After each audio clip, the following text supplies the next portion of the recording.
Welcome back to Hospitality Pro Tips. We all know that even in the best hotels, things can sometimes go wrong.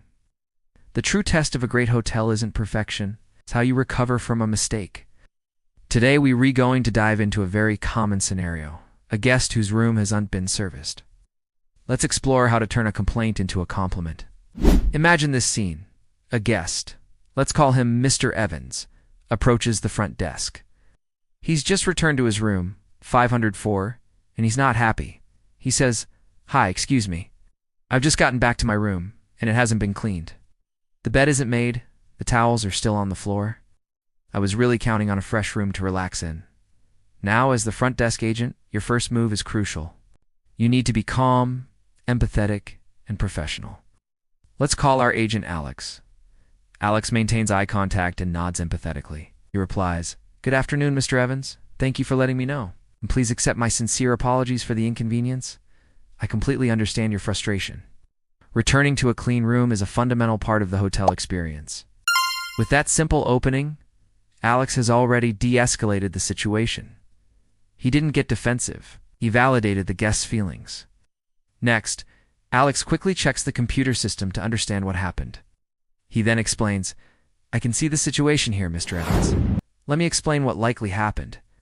Our housekeeping records show that your room was marked with a Do Not Disturb sign this morning. We absolutely respect our guests' privacy, so when that sign is displayed, our policy is to bypass the room to avoid disturbing you."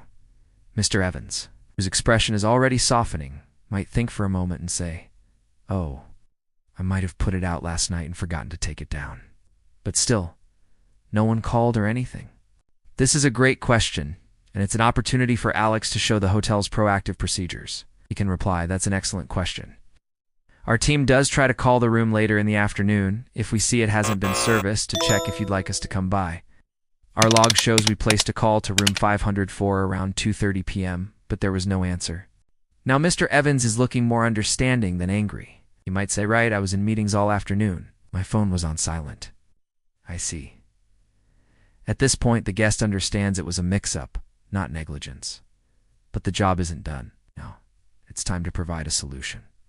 Alex leans in slightly, projecting a solution-oriented attitude, and says, "It's a common mix-up. Please don't worry. Here's what I can do for you right now. I have a colleague from housekeeping available. You can send her up to your room immediately to provide a full service. Fresh linens, towels, amenities, the works. She can have it looking perfect for you in about 20 minutes. This is a clear, actionable solution." But Alex adds one more important step. He pauses and asks, "Would that be okay for you?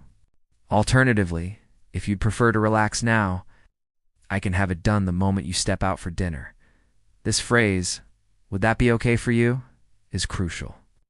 It gives the guest control back and makes them a partner in the solution. Mr. Evans, who is now smiling, replies, "No, now is perfect. Thank you.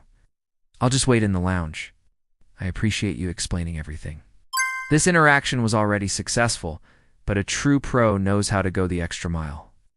Alex says, "It's my pleasure, and thank you for your understanding.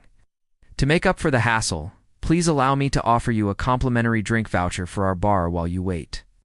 Again, my apologies for the mix-up, Mr. Evans. We'll have your room sorted immediately." So, let's break down why this worked so well. First, Alex empathized, started with a sincere apology, and validated the guest's feelings. He clearly laid out the why behind the problem, the D&D sign, and the follow-up call. This shows the guest there was a logical reason, not just carelessness. Third, by highlighting these procedures, Alex demonstrated that the hotel is proactive and builds trust. Fourth, he immediately presented a clear, actionable solution. He didn't just apologize, he took ownership. Fifth, he sought permission, giving the guest a sense of control. Finally, he went the extra mile. That drink voucher is a classic service recovery technique. It costs very little, but leaves a lasting positive impression, often turning a frustrated guest into a loyal advocate for your hotel. The key takeaway is this: a complaint is an opportunity.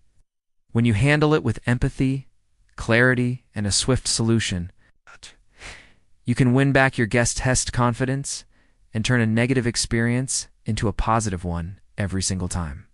Thanks for watching. If you found this helpful, please hit that like button and subscribe for more hospitality pro tips. What other difficult guest situations would you like us to cover? Let us know in the comments below.